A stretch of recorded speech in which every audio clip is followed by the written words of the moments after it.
what Gebser calls the deficient phase of the mental structure, I think is basically equivalent to many of the things we value in association with the Enlightenment. He says that the deficient mental rational structure of consciousness, he also refers to it as rational, he thinks that it falsely spatializes time.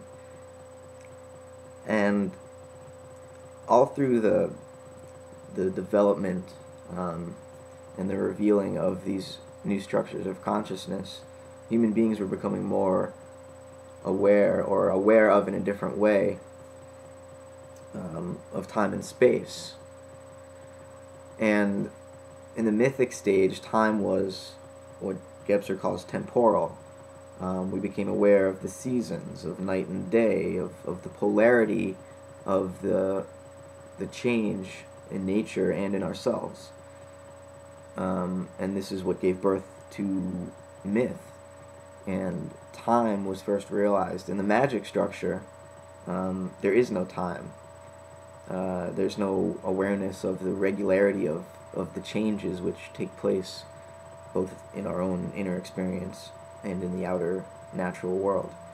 The mythic stage becomes aware of that, of the temporosity, the polarity of nature, the sort of back and forth ebb and tide of time, the phases of the moon. But then the mental structure of consciousness becomes aware of time in a more chronological sense, in a more conceptual sense.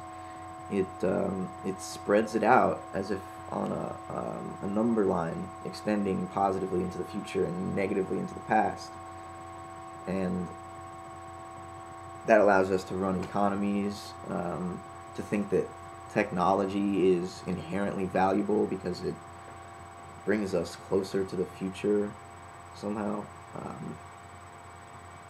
All of these ideas are a product of false spatialization of time. And it's a false spatialization because Gebser says time is not something that extends. It's something that's eternal. It's ever present. Origin is a word that we might say is somewhat equivalent to eternity. It's ever present. It doesn't have a beginning and an end. It's just outside time. When you think of time as this container or this spatialized entity, when really time is an intensity. It's not a quantity of something. It's an intensity of experience. So time doesn't get extended out. Time isn't created. It just experiences itself in eternity more intensely. That's basically what history is, what people are, and evolution is.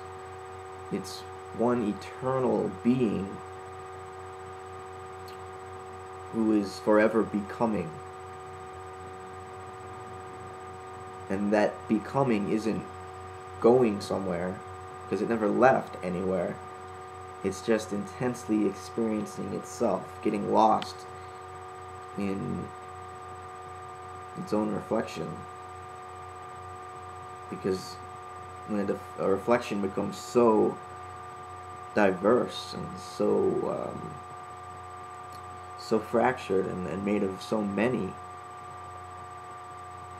it becomes easy to forget and to try to recollect and to attempt to make progress into the future when more of the pieces will have been brought together.